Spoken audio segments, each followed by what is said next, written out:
Comparando-se a linguagem do quadro acima, de Pedro Américo, A Libertação dos Escravos, com o texto de Darcy Ribeiro, percebe-se que, ao analisar a imagem, fica muito evidente um grupo de negros brasileiros. Eles estão perante uma figura feminina que simboliza a liberdade. Atrás dessa figura feminina, nós vamos ter uma redoma fazendo uma menção ao período clássico e, além disso, nós vamos ter cruzes e anjos, colocando como se a libertação ela tivesse um caráter divino. E ao lado dos escravos negros, nós vamos ter aqui a figura do demônio, do anjo decaído, fazendo uma analogia à escravidão e à ação demoníaca. E como a escravidão deixou de existir, obviamente também esse demônio ele está caído, está ali numa posição de inferioridade com relação aos anjos, que seria ali uma alusão ao fim da escravidão. Bom, vamos para o texto. O texto de Darcy Ribeiro, ele vai focar na questão degradante do escravo pós-escravidão. Ele vai afirmar que, muito mais pela terrível miséria a que foram atirados, como explicação para as consequências da diminuição da população escrava após o término da escravidão. Quer dizer, vai haver uma redução dessa população muito mais pela miséria do que, por exemplo, pelo fim do tráfico negreiro, fazendo alusão à Lei Eusébio de Queiroz. A partir dessa análise, vamos para as alternativas. Alternativa A. A libertação dos escravos é celebrada pelo pintor e lamentada pelo autor do texto. Essa alternativa ela está errada porque Darcy Ribeiro ele não vai lamentar a libertação. Ele vai fazer uma análise crítica, histórica, do contexto pós-libertação, entendendo que não há uma preocupação do Estado brasileiro em reintroduzir esse negro que até então era escravo na sociedade brasileira como um cidadão igual aos demais. Então isso vai fazer com que o estado de miséria desse negro e, consequentemente, de morte desse negro seja muito alto. Alternativa B.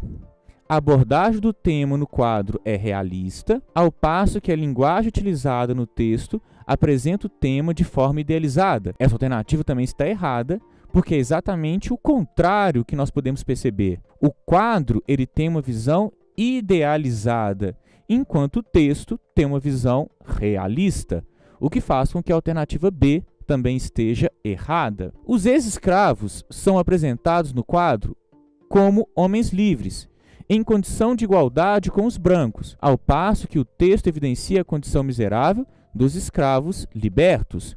Bom, de fato o trecho vai abordar a questão da miséria do escravo liberto, só que na imagem nós não podemos identificar que esse ex-escravo ele está sendo retratado de maneira igualitária aos demais homens livres, em destaque para os brancos. Então o que nós temos ali são uma série de alegorias que querem transmitir uma imagem simbólica do término da escravidão. Então nós não podemos afirmar que há uma situação de igualdade. De fato não existe, o que faz com que essa alternativa C também esteja errada. Alternativa D.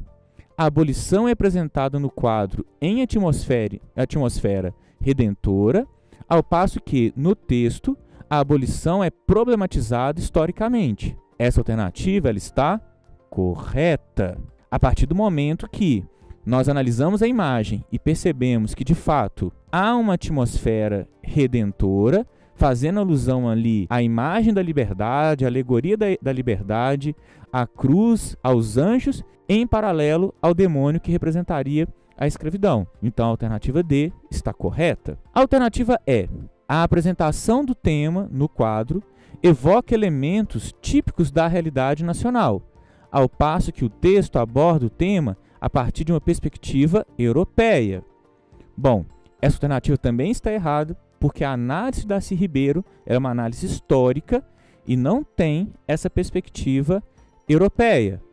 Além disso, a imagem ela não vai evocar elementos típicos da realidade nacional. Pelo contrário, ela vai utilizar elementos em grande medida da tradição clássica.